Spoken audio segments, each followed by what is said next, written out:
Ain't nobody looking at me. They're looking at the car. Curtis over there having his Tourette's as always. Yelling faggot and stuff.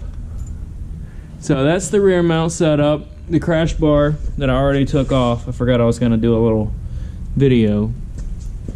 Bolts there. And it really gives a lot of this a lot of crush room. So if I get into the wall next time, it's just going to crinkle my stuff and then I'll be able to drive through it. So I have the Power by Max dynamic tow control arms, and I have them set up so that on compression it tows in. Up here would be more so the factory setting, and then in the middle here it's zero toe change on compression. So when you squat, your wheel stays the same this way. It doesn't go like this. And then I have it set up so that on compression it tows in, so I can gain that little bit of additional traction and yeah, get going, get in the boogie.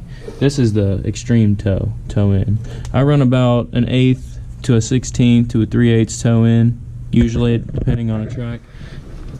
Some tracks, like a bank track, you want to run zero camber, zero toe, all that kind of stuff, so you don't. I've already disconnected some lines, so that's the bottom line for my swirl pot, and so it goes there.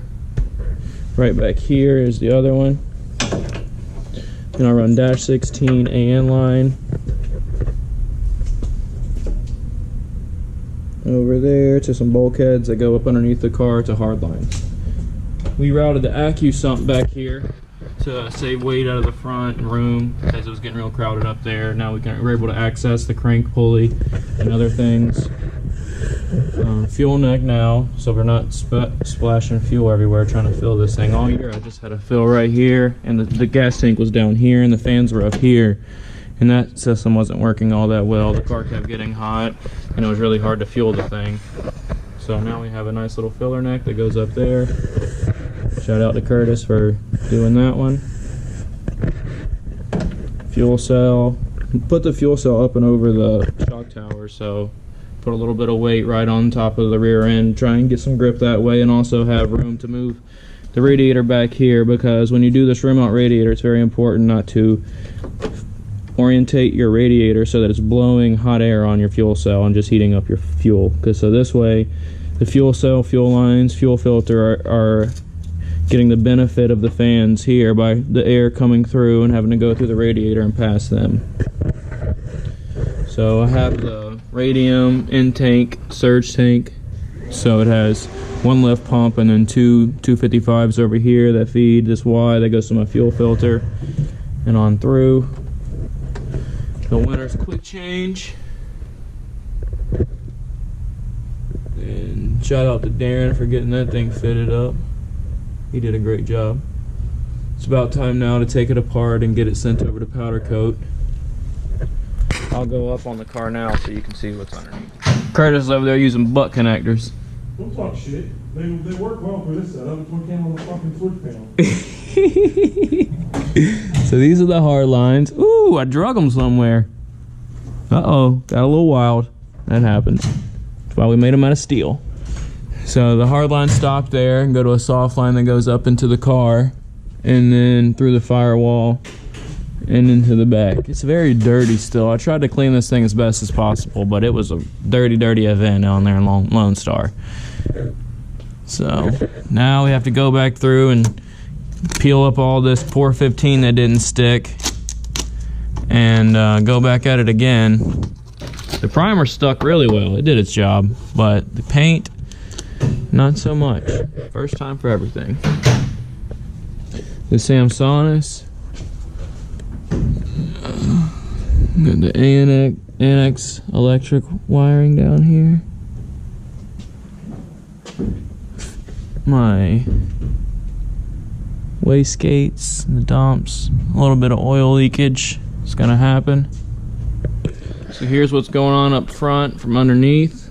The KRC power steering pump we just got fitted up. Sourced from Quick Style Motorsports. Check them out. It comes with a pulley that bolts right onto the ATI crank dampener, and I haven't got the right bracket yet. I'm about to hit up Rad Dan to get a correct bracket because the one that I fabbed up ended up being a little short, so all we could find to use was this 3-rib belt.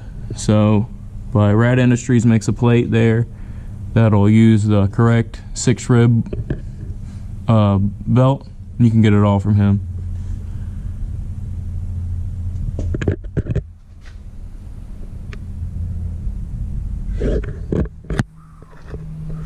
And right there is my water pump, little turbo looking thing that feeds the front part of the hard line, and it's a little dirty up here. Don't know how that got so dirty, but we will figure it out. Oh yeah, that's because the catch can's right there, and it gets a little wild sometimes when you're beating on it. The GK Tech arms I ran all year, plenty of angle.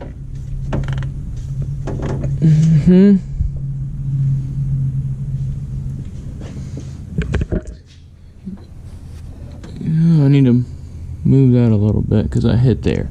I need to figure out something to do about that. I usually don't get that far into the angle though.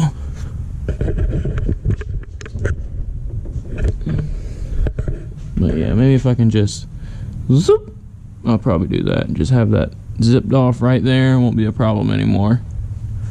Probably do the same thing over here. Just zoop. Take that down to the machinist people and let them do it. Looks like I got plenty of room on my coilovers to do some helper springs, so I might do that this year. Yeah. Let me see the back. I'm running the Stance XR3s, external reservoir coilovers. Can't really see back here too well. Need to get the light back here. Still very dirty. But yep, so I got the Stance XR3s with the remote reservoir just set up right here so that I can make quick adjustments. The low speed, high speed compression, and the rebound up top. The PBM subframe risers with the correct size spacers for Formula D. Just barely had enough room getting this quick change in. Got real lucky there. Gonna clearance that about a little bit, just buzzing it down a hair. Yeah, that's how we got that mounted up. And the axles orientation is really good on it. It's not really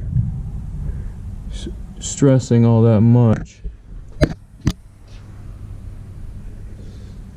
So now it's time to check all the bolts, pull everything out, pull it all down, get the subframe over to powder coat, get the rear tube structure back over to powder coat, as well as the crash bar.